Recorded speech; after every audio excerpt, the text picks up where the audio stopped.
Greetings, citizens. Hey you beautiful creepy human being you. Welcome to my channel and welcome to today's true crime video. I'm so happy we could meet like this. I'm so happy that somehow in all of this that we're forced to deal with on the day-to-day, today you and I were able to find each other on this crazy little planet that we call home. My name is Brittany or Bratterstein, whichever you prefer, and today we're going to be discussing Jake Merfeld, the Michigan woman who tried to hire a hitman to murder her husband because she thought it would be, quote, easier than a divorce. But then, Shyamalan twist, the guy she was trying to hire to kill her husband was an undercover cop. But before we get started, if you have not yet had the pleasure, please make sure to join the Brat Pack by subscribing and ringing that bell. I put out a new video every single week, sometimes 2 a week, and I would love to hang out with you. Yes, you, specifically you, but I can only do that if you join the Brat Pack and become one of us. One of us, one of us, one of us. Now, before we get into the details of today's case, I first need to say a big thank you to the sponsor of today's video, and that is Sudoku. Sudoku is the best way to relax while also exercising your brain, but like in a non-murdery kind of way. And the best part is Sudoku is absolutely free to play. So Sudoku is kind of like if a wooden block puzzle game and Sudoku got together and had a baby. Basically what you do is you try to move these wooden tiles to make either a line or a square. And once you make said line or said square, the tiles disappear. And it sounds like super easy. And that's because it can be super easy, or it can be more challenging because they have hundreds of challenging levels that you can play so that you can, challenge your brain more if you want, or take it easy if you want. And they have 3 different modes that you can experience and explore. Okay, let me show you real quick. Take this little guy and you just pop him right there. And then you take this little guy. Ooh, wait, they got me. And you pop him right there. And now we're gonna take this little guy and we're gonna pop him right here. And then we're gonna put this guy. And are you ready? Are you ready? Boom. Amazing. And then we're gonna take this guy and we're gonna pop him over here. We're gonna take this guy. Now I'm just getting distracted and I'm supposed to be working. I'm still trying to get good at this, but it is a really good way for me to challenge my brain and to, flex it, considering it really do not be getting the exercise that it needs these days. Anyways, it is a great way to strengthen your brain because even though it is rather simple, it does make you think. I definitely feel like I'm testing my intelligence and my problem solving skills, but at the same time, I feel super duper chill.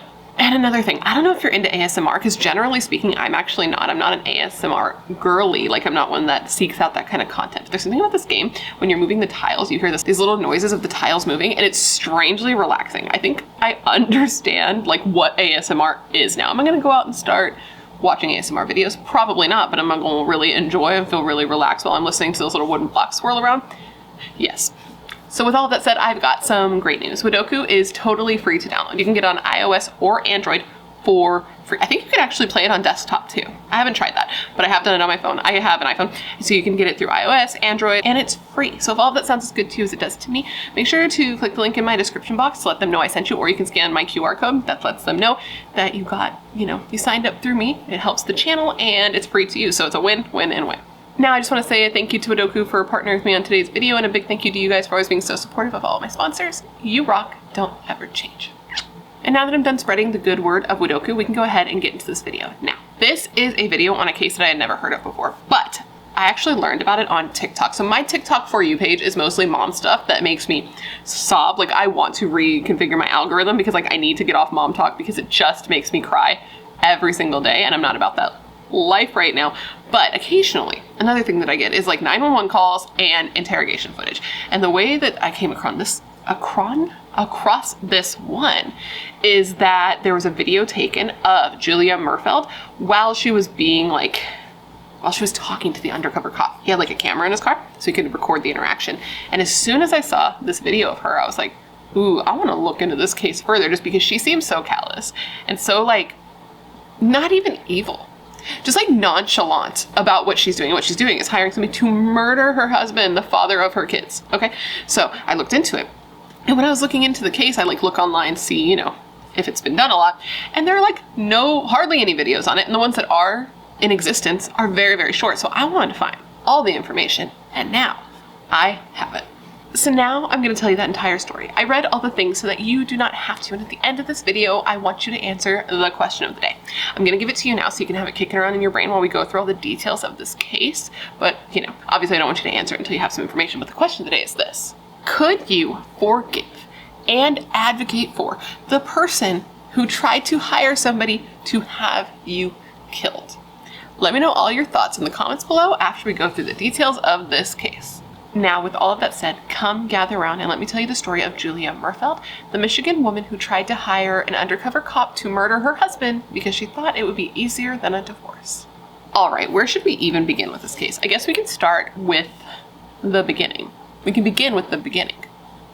Groundbreaking. We're going to be talking about Julia Charlene Merfeld and her husband, 27-year-old Jacob Merfeld. So Jacob and Julia were a young married couple. They met young, they married young. Julia was, I believe, 18 years old when they got married, and Jacob was a couple years older than her. He was 6 years older than her, so that would have made him about 24. But they got together, they got married, they went on to have 2 kids, a girl followed by a little boy, and they seemed to be a happy, normal, middle-class family. The two had lived together in a small town in New Jersey called Keyport, which is where Julia's parents, Christina and Joe, lived. But then in early 2013, Jacob got a job transfer. He was in the U.S. Coast Guard, and he got transferred to work in Muskegon, Michigan, which is about 12 and a half hours away, and a much bigger city. Now, it wasn't like a huge city by any standards. Like, I believe Muskegon had 40,000 people, which is, small compared to where I'm from, or where I live, not where I'm from, but where I live, which is LA. But Keyport, where they had lived before, had less than 8,000 people, so it was definitely like a lot bigger. It was bigger, but it was also a bit lonelier because though Julia did have her husband, she had left all of her friends and all of her family, and she was a young mother of 2 kids. She had her daughter, who I believe was 4 at this point, and her son, who was 2, and motherhood by default can be kind of a lonely experience sometimes, let alone being super far away from everyone you're close to. She did have one outlet, though. She was working part-time at a restaurant, and this is a place that she was able to, get away from the family, get some adult interaction, kind of have an outlet to, not be so lonely. And it was while working at this restaurant that she would first say aloud just how unhappy she had been recently. So Julia had this coworker at the restaurant where she worked, and his name was Carlos. And Julia and Carlos had started working together about 4 months before the events that bring us together here today. And Julia was a server and Carlos was a busboy, and the two had developed a little bit of a friendship. No romance there, it was just a bit of a friendship. And he said that she was a super fun and outgoing, like a bubbly person. He said she was super friendly, and he believed that she was in a happy relationship. He thought that Julia and Jacob seemed like a normal, everyday couple. Like, you would not think anything was wrong just to see them out in public, right? The only way he started to realize there was a little bit of trouble in paradise is when Julia started saying some weird shit to him. So Carlos was at work one day chilling, not killing, when Julia came up to him and was kind of like, hey, could you murder my husband for me? And he said when she asked this, he was kind of taken aback, but he didn't think she was serious. She was super outgoing and chatty and, friendly, ha ha ha, that type of girl. So he just thought she was joking. He kind of laughed it off and didn't really think much of it. But then she didn't really let it go, right? She kept bringing it up for several weeks. She kept bringing it up over and over. And that's when he got to the point oh my God, I think this bitch might be serious. Julia told Carlos that she didn't have the strength to leave her husband and thought that this would be much easier. Just having him killed would be a much easier process than trying to leave him, which to Carlos, and probably many of you, he was like, that doesn't really make sense. That logic isn't super sound to me, guy. But this did make him feel like she was probably serious. It was her persistence and also her, the specificity of what she wanted done. Specificity?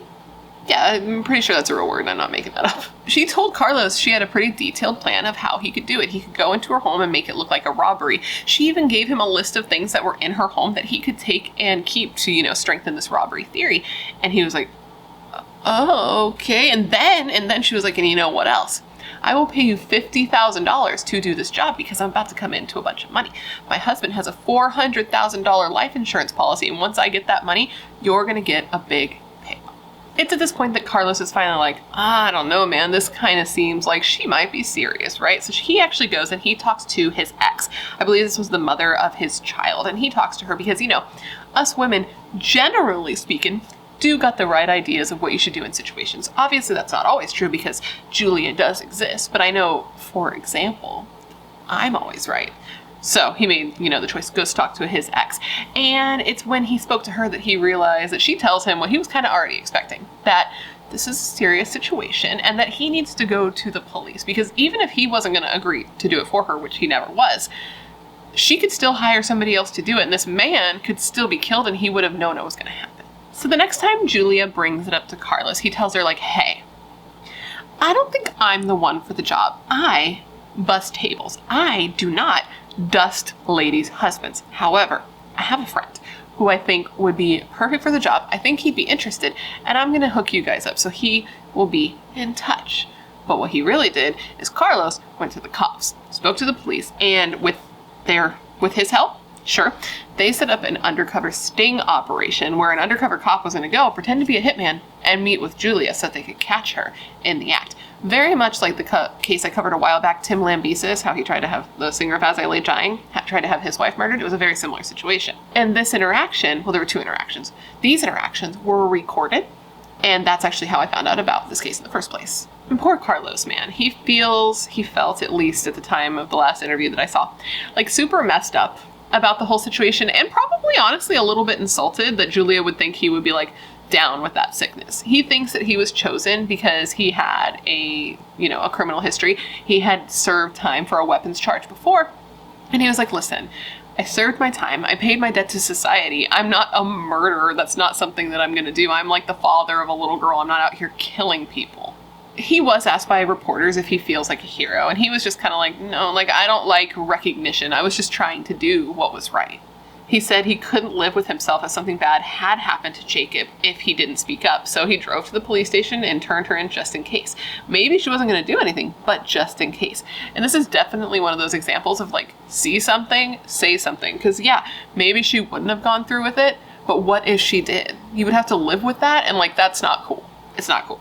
So anyways, Carlos calls police. Sting operation is set up, and Julia and the undercover officer have their first meeting in early April of 2013. And they were meeting at 5300 Harvey Street, and this was in a parking lot outside of the Harvey Street Meyer store near Lake Small in St. Fruitport Township. So Julia gets there, she walks over to a car, and she climbs right into the passenger seat, and the driver of this car is an undercover Michigan State Police detective. So she gets in, and there's a camera pointed. It's kind of pointed at him, a little like his hands in the frame, but it's pointed like directly at her seat so that we can see the entire thing. Now she does seem like she's a little bit nervous at first, but she's super like bubbly and like down to chat. She seems super happy and strangely calm, but it's like a nervous calm. I don't know if that makes sense, but it also kind of does, at least to me. So as soon as she's in the car, she gets right down to business. She's like, okay, so this is what I want done, and this is when I want it done. And she tells him like she wants to have it done on a Thursday because that is a day that she works, so she'd have an alibi. But she said if she had to, or excuse me, if like the hired hitman had to, he could also do it on a Friday, Saturday, or Sunday because those were days that Jacob was home. So he'd be available to be killed, essentially. Then they immediately get into talking turkey, money. She tells him that she is offering $50,000 for the job to be completed, a job well done, but that she wasn't going to be able to pay it until after he was dead because that's when she was going to get his life insurance money. And she said that that was like the arrangement she was going to have with Carlos. She was hoping that could be the arrangement with them. And he tells her like, generally speaking, I like to have some money up front. Like I need something to at least know that you're serious. The two then go on to discuss the how. How would she like her husband killed? And she said she's got a couple of ideas. She's thought this through. She says that initially she wanted it to look like a robbery gone wrong. She thought that that would be the most believable, but she wasn't sure if she wanted to do that anymore because she actually had this girlfriend that she wanted to move in with her after her husband was killed. She said that it's just ridiculous. She said that like she was worried that if her husband was killed inside the house, this might like make her girlfriend a little weird about wanting to move in because she'd feel like it wasn't safe. And she really didn't want that to happen because she didn't want to have to live by herself once her husband was dead. So she was like, maybe we don't do it in the house. So because of this, I prefer if we maybe could do it outside. Would that be possible? Like if it's absolutely not possible to do it outside, it's fine if you do it inside, but my preference would be outside if that's, and if you really need it, I could give him an excuse to go outside. Like I could tell him that I need my van to be clean because my van is always a mess. So that would be super believable. And she says this. Oh my God, one more thing. I almost forgot. And that would have been a travesty. She says that another reason she doesn't want it done inside the house is because it would be a little messy. And she says this while laughing. They then talk timing with her like pulling out her phone and checking her schedule. And she said that she'd really prefer if he could do it on a Thursday, and that the best Thursdays for her would be the 18th or the 25th. And he kind of asked her like which one, and she's like, well, it'd be better if you just didn't tell me. How about you just surprise me so that my reaction to my husband's murder is more authentic? Because I want this to be as non-suspicious as possible. So she's like, here are my dates, like 18th or 25th, but don't tell me which one, just do it so that I can act like I'm legitimately surprised when the police come. The two were then about to part ways with plans to meet up again, I believe the next day. I could be wrong on that, but they were going to meet up again. But before she left, Julia went through her checklist with the hitman of what she was going to bring to the next meeting and to like solidify their plans. She said she'd remember to bring the house plan, a map to get to the room where he spends a lot of time, a picture of him, a list of things that she wanted taken from the house, and a down payment. She then thanked him and went on her way with plans to meet again, I believe the next day, at 4 p.m. And they do. They meet again, and when she shows up, she has all of the requested information. This included directions to the home, a diagram of the street and the front of her house with her telling him that like the key she's going to give him will work on either door, a floor plan, and then a photo of her husband saying, yep, that's him. And then she went on to describe a tattoo on his arm just in case he got confused. She also gave him written directions to the apartment complex where she hopes the hitman would kill Jacob as he was walking out of the building. Like, she came prepared, man. She came with several pieces of like notebook paper. Like, she really sat down and did all this work for him. Like, she did her homework. At one point during the second interaction, Julia, seems like she wants to explain herself. Like, she's worried that this hitman thinks that she's an asshole. Like, she doesn't want to look like a dick to him, which I don't think a real hitman would give a shit. But she kind of starts explaining herself, saying that just she isn't happy and she doesn't want to break his heart, so just kill him instead, right? And she says specifically of this, quote, when I first decided to do this, it's not that we weren't getting along, but terrible as it sounds, it was easier than divorcing him. You know, I didn't have to worry about the judgment of my family. I didn't have to worry about breaking his heart, all the stuff like this. It's like how I got a clean getaway. She did say, though, in case you were worried, she said it would break her heart to do this, but this is something that she thought about a lot. And she kept thinking about it. She kept kind of pushing it off, but the time had finally come. So the two decide to talk money again, and he's like, okay, give me the money that you brought. She gives him $100 as a down payment because that's all she has in cash at this time. And then they have a plan for her to make weekly installments, I believe weekly, of $9,000. And they were keeping it at $9,000 so it wouldn't like alert her bank that she was pulling out so much money all the time. And they were going to do this once she had life insurance from Jacob's murder. The two then start to talk about the how again, like how would you like this done, ma'am? And she just says that she wants it to be as painless as possible. She doesn't want him to be in any pain. She doesn't want him to suffer. She said that she'd like it if the hitman could like just snap his neck from behind, or she said she had even looked into insulin. And I looked into insulin, so I hope my Google searches are never flagged for anything, because I was like, how do you kill someone with insulin? Does it hurt to murder somebody with insulin? And apparently it doesn't. It says that it's just like you go to sleep and you don't wake up generally. He told her that he preferred to use a gun or a knife, and she was kind of like, okay. And he asked her, like, do you want an open casket? And then she responded with, quote, I don't want an open casket. The most painless way you can possibly do it. I don't care about anything else. Just make it painless. So they come to the agreement that he is going to go and he is going to kill Jacob inside the house so it looks like a robbery. He was going to go and just shoot and kill Jacob quick and clean in the pantry of the home. And then he was going to take some things like the family's computer to make it look like a real robbery. Then, as their meeting was wrapping up, he tells her, like, listen, once I leave this car, it's done. He's dead. Once I leave this car, he is dead. We aren't playing a game. There's no going back. I'm going to go and I'm going to shoot him in his noggin. He said he'd shoot him right in the head and he would make sure that he was dead. He'd shoot him twice in the head so that there's no way he could survive this. And this is the point that Julia seems to be affected. Once she hears just like how he would be killed, shot in the head, and like the guy saying, I'm going to make sure he doesn't survive. He is going to die. She kind of like sits and smiles to herself and then says, quote, it makes me sad, end quote. But then they continue. He tells her that a few weeks after the death, when she had the money, she was going to call him. And she seems like she's not sure at this point. And then she sort of asks to him, like, is this a bad idea for me? And he was kind of like, hey, That's on you. I don't care. I'm willing to do it. Your reasons, your justifications, I don't care about any of that. All I care about is my money. The feeling of uncertainty and sadness doesn't really seem to last long with her, though, because they start talking again. He's like, okay, so once I leave here, this is going to happen, and that's that on that. And she's like, okay. And then she's like, well, what's going to happen if you get caught? And he was like, don't you worry about that. Don't worry about me getting caught. If I get caught, I will take the rap for this as long as you make sure to pay me. At the end of this meeting, she said, awesome. She said, thank you. She shook the man's hand and got out of the man's car, telling him, good luck. She was promptly arrested the next day, and she was charged with solicitation to commit murder. And I believe she was charged with 2 other charges as well, and these ended up getting dropped, and she was facing life in prison. She was held on a $500,000 bond, which I do not believe she ever made.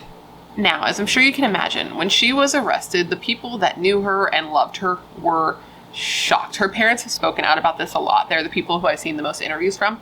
And her mother was absolutely pissed, totally filled with rage when she found out what her daughter did. She couldn't believe that she had planned this crime. She couldn't believe she had been arrested for it. She said she was numb and horrified and just in complete disbelief. She did not believe that her daughter was capable of this. She said that she just felt fury, and that her first reaction was that she didn't even want to talk to Julia. She didn't communicate with her in the beginning at all. She said specifically of this, quote, I was angry. I was infuriated beyond belief that one of my children was capable of this and stupid enough to do this. She said that with time she realized that this was her daughter though, and she loved her. And she said that her love for her daughter ran deep, but her disappointment for her daughter was deeper than an ocean. But she said that since she was her daughter and she loved her, she at least needed to hear her out and see how she acted and what she said about this. Was she remorseful? Was she regretful? What was her reaction to the situation she was in? Her mother said she wanted to hear this so that she could decide how she wanted to proceed and how she wanted to move forward with her relationship with Julia from there. She said when she met with her daughter, she could tell that Julia felt real remorse, that she realized what a stupid and selfish thing she had done, and that she was glad she had gotten caught. She would not have wanted to get away with something like this. She wouldn't want to live with herself knowing she had done something like this. She said that Julia had taken responsibility since day one. She didn't blame her upbringing or Jacob, and she could have. She could have made this worse and made up lies to justify her actions, but she didn't. Her mother also said that she told her parents, Julia told her parents, that she deserved to be punished and deserved to be in jail for the rest of her life. She said that she didn't want that. Obviously, she didn't want to be in jail for the rest of her life, but she believed that that's what she deserved. Her father, Julia's father, Joe, I think said that he believed that this whole situation was actually like a joke. That Julia had been making a joke that had gone too far. She was kind of like, oh, you're worth more dead to me than alive. That kind of thing, because Jacob had, that Coast Guard life insurance, good life insurance. But this was before he found out that Julia had been talking to several people, trying to recruit several people prior to talking to the undercover detective and Carlos. She had been serious. Her father also said that he believed what causes, the root of this was just the stress that Julia was under with her new life. That, she married young, she had kids young, and then she moved so far away from the influence of her parents. She was 800 miles away from anybody who could, help guide her in the right direction, and now she was stuck to just be a wife and a mother. And her father kind of alluded to the fact that those were not particularly strong points for Julia, so he thinks that that has something to do with why she went on to do what she did and how she got into sort of a problem in her mind, but he has no idea how her solution to that problem was murder my husband. He's I don't know if she stretched before she took that fucking leap. He did voice his sort of theory about what happened though, saying, quote, I think it was a combination of, boy, if I could get all this money and be free at the same time. Well, there's 2 things. She weighed the good and the bad in her mind without thinking, was I being criminally stupid in thinking these things? He says he thinks his daughter just saw money and that she should have sat and looked at the more important things, is this right or wrong? Both of Julia's parents have expressed their opinion that they do not believe that their daughter is evil, that she wasn't even angry. And that's kind of a thing about this case, is that she didn't seem angry, right? She wasn't, according to her family, she was not an angry person. She wasn't mad, abused, drunk, on drugs, nothing. Even in the video, you can see she doesn't seem mad at Jacob at all. She shows no hostility to him. And even the officer she met with said that she wanted him gone, but she didn't want him to suffer. But she wanted her big payout. Her parents have said that she's not evil, she's just dumb. They say they can't really classify it in any other way. They said that they think that she, like a lot of, younger adults, thought that she was immortal, that she could do anything and anything and nothing would kind of faze her. But once she was arrested, the reality of the situation really hit her big time. They also think that if she had gone through with this murder, if she had gone through the murder for hire plot and he was killed, she wouldn't have been able to live with it, that she wouldn't have gotten away with this anyway because she would have cracked and she would have told somebody. But they're just happy that it happened now before, somebody lost their lives instead of after. Her parents say that they still support her, and they also support Jacob, who they call Jake, and they actually apologize to him, which is like my heart, they apologize to him. We're like, I'm sorry that Julia isn't who we thought she was. Anyways, this case goes to trial pretty quickly, actually. She went to trial just 3 months after she was arrested, which is like a very quick turnaround for any of the cases that I cover, really. I feel like it always takes forever. And they had a pretty strong case against her, right? I mean, they had the videos of her literally saying that she wanted him dead. They had the detective's testimony where he was like, yeah, she really, really wanted him murdered. She said it would be easier than a divorce, and plus she'd get this big-ass payout. So for Julia, it was a win, win, win. But the strong case didn't even end up mattering because Julia surprised me by going in and just pleading guilty. She was like, you know what? I did it. So now they were just going to have to figure out what her charges were going to be. And now from here, there's a theme. And the theme is religion from Julia, from her attorney, and also from Jacob, who does testify, which we're going to get into. Now, before Jacob or Julia could speak to the judge, Julia's public defender actually asked that the court change her religion, which I didn't know you put your religion down when you go to court, but I guess you do. And they asked that they change it from Protestant to Baptist, which I don't know the difference between those two things. I don't think it really matters. I'm actually only even including this part because after her attorney asked for this to happen, Julia turned to the audience where her family was and smiled at them and kind of winked. And I just thought that was very weird and I didn't understand it. So I wanted to tell you about it. Maybe you can explain it to me. Do you know? Why? Julia then gave her first public statement. She first said a Bible verse, and then speaking through tears, she said to the court, quote, "I know that what I did was wrong, and I take full responsibility for it. My tears are not for pity. My tears are for remorse. Honestly, it could have been worse. The crime I attempted could have been carried out, and that alone, honestly, is the worst punishment anyone should ever have to endure." She asked the judge for a lighter sentence, but she did say that she understood that she deserved to be in prison and that she would want to serve as much time as the judge wanted to give her as long as she knew that her husband was out there alive and well. She said that the most important thing to her was that she had received forgiveness from the two most important people. And then she said specifically, quote, "Fortunately, the two people who matter the most have already forgiven me, my husband and God.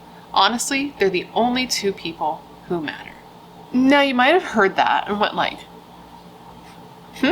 But you heard right. It is true. Jacob forgave Julia. He even sat behind her, on her side, in support of her with her parents during this hearing.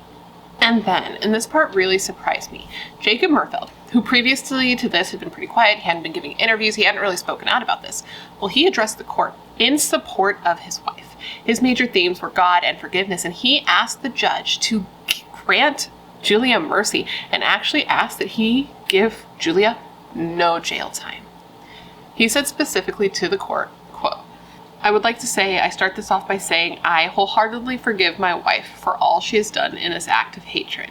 I know that this is a crime that is on the top of the list of the most, evil, non-godly things you could possibly do. But I know my wife. I've been with her for 4 years, known her for 5, and I know she's a godly person. After talking to her, she is very repentant of the sins she has committed." He then added to the judge, quote, "I don't know what kind of godly man you are. I won't ask. It's your opinion. But if you could look in your heart today and have mercy on my wife, I just ask in God's name that you would just show mercy." He told the court that Julia had been nothing but a great mother to their children and asked that he not deprive Julia of not even 1 minute of her being with her kids, and asked that the judge not deprive his children of their mother. He said that Julia was a wonderful person and a godly woman. She was even more of those things now than she ever had been. And the whole time he gave his statement to the judge, Julia just looked at him and smiled. And bro, when I read all of that, when I tell you my jaw was on the ground, I was like, let's close that guy up. I asked my husband what he thought in this situation. I didn't give him like all the details. I was just like, if this happened, what would you do? I put a poll up on Twitter. It just seems so crazy to me that, like, obviously he can do what he wants, but to me, it just seems so crazy to forgive your spouse for doing something like that and then asking for no jail time. I would never feel safe having that person out on the street. I just wouldn't. I would never feel like they weren't going to do something like this again to me. Even Julia's attorney was like, wow, that was really big of him. And her attorney was like, I'm married. Listen, I'm married and I don't know what I would do in that situation. Even though her attorney said that, though, he did say that he didn't believe that Julia was like a real threat. He said that obviously this is a serious charge, like it was solicitation to commit murder. It's shocking. But he said that she just seemed like a shaky and naive woman that was just in over her head. And then he said, quote, I see man's worst inhumanity to man. Is this one of the worst cases that calls for the stiffest sentence? Do we need to be protected from this woman? I would have to say no. After Jacob and Julia had addressed the court, the prosecution finally had their opportunity to present their case. And they said that Julia should definitely serve time for her callous actions. They said that she was so cold as she orchestrated her husband's murder. They said it sounded like she was reading off a grocery list or ordering food off of a menu. And this is while she cold-heartedly was orchestrating the murder of her husband, the father of her 2 kids. Which, yeah, man, I agree. Because, like, I get no longer liking your spouse. I get being unhappy. I get no longer being in love. I get all of that. So leave. Because when you do something like this, right, you are not only like losing your spouse, right? You're getting rid of your spouse. You no longer have them, but you are depriving your children of their parent. And that to me is unforgivable. It makes me so fucking crazy. I think about my husband with my son. Oh my God, I could cry. And how much my son loves my husband. And the thought of somebody doing that to somebody else's kid, the thought of, as a mother, me taking that from my son, like, how do you do that? That is monster bullshit, and it makes me absolutely crazy. Anyways, the prosecutor was like, listen, everybody's talking about how remorseful she is. She's so sorry. She's so remorseful. Da, da, da, da. I wonder how remorseful she'd be if she had that $400,000 in her pocket. And then back to the judge. So the judge brought up the theme of forgiveness and was like, listen, it's not the court's job to decide forgiveness. We are not here to forgive or not to forgive. We don't have the power to do something like that. It was then that Julia's sentence was passed down. Julia Merfeld was sentenced to 6 to 20 years in prison. Generally speaking, the highest she should have been able to get, considering she had no criminal record, would have been 7 years. And the judge said that normally he would have wanted her minimum sentence to be higher, but that he took into consideration the request of her husband, who was the victim. And really, like, her max could have been life in prison, so she did get lucky here.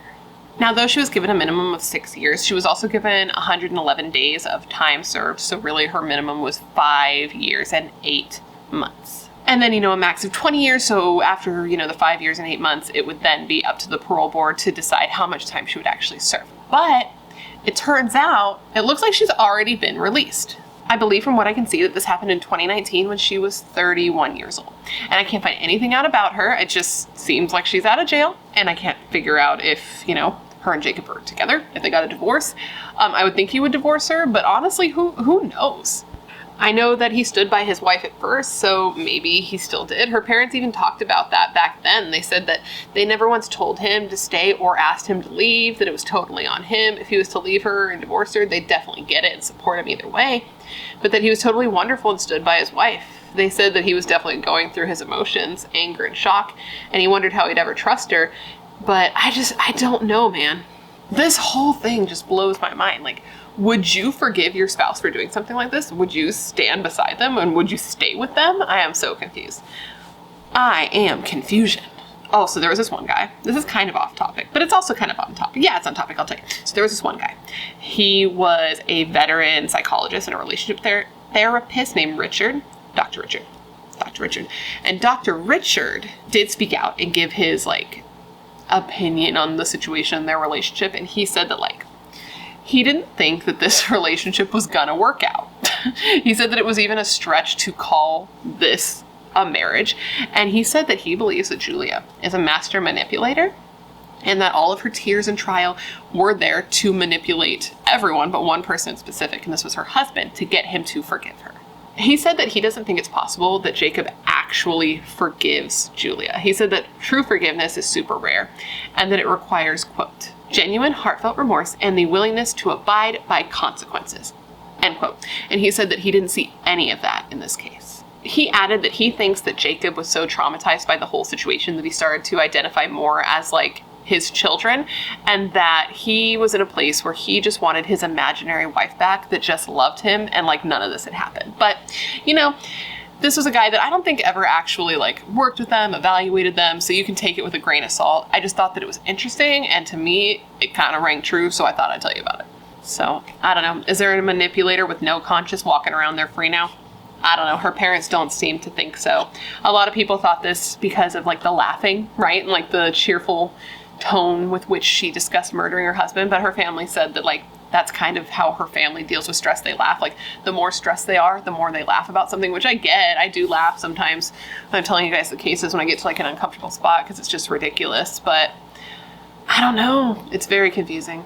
They said, her parents, that they've come out and they've spoken so much when it comes to this case because they want to like counter all the negative feedback that their daughter was getting from the video. I guess like she's never watched the video, but her parents did. And they said that it's kind of ruined her reputation and made her look like a bad person, but that a lot of people had preconceived notions. They said that they've seen like a lot of back and forth online, a lot of negativity about Julia, and that they know people love the drama and that they thrive on it, but they hope that people will stop showing so much hate to Julia. But they did acknowledge that they know that's a tall order. And with that statement, that, my friends, is the story of the failed murder for hire plot orchestrated by Julia Merfeld. I hope you found this to be interesting and informative, and I gave you all the information you would want when looking into this case. And of course, I just want to thank you for remembering Jacob with me today. Now, considering everything I told you in this video, I now want to revisit the question of the day, and that was this. Do you think you could forgive your spouse and advocate for them at their trial after they tried to have you murdered? Because I don't think I could. I do not think I could, man.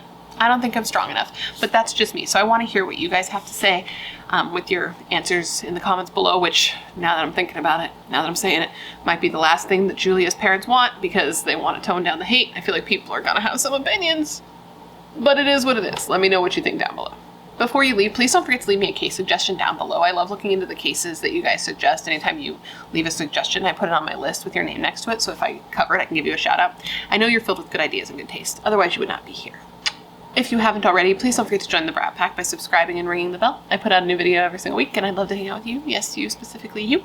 And if you want to hang out more consistently, all my social media is listed down below, along with a link to my membership, where you can get early access to non-sponsored videos, priority comment responses, things like that. I want to say one last thank you to Wadoku for sponsoring today's video. It's sponsors like Wadoku that make it possible for me to put out videos as consistently as I do.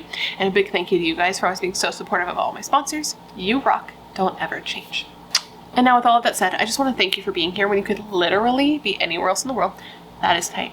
You are tight. Please stay safe and be a better person than you were yesterday, and I hope to see you in my next video. Bye.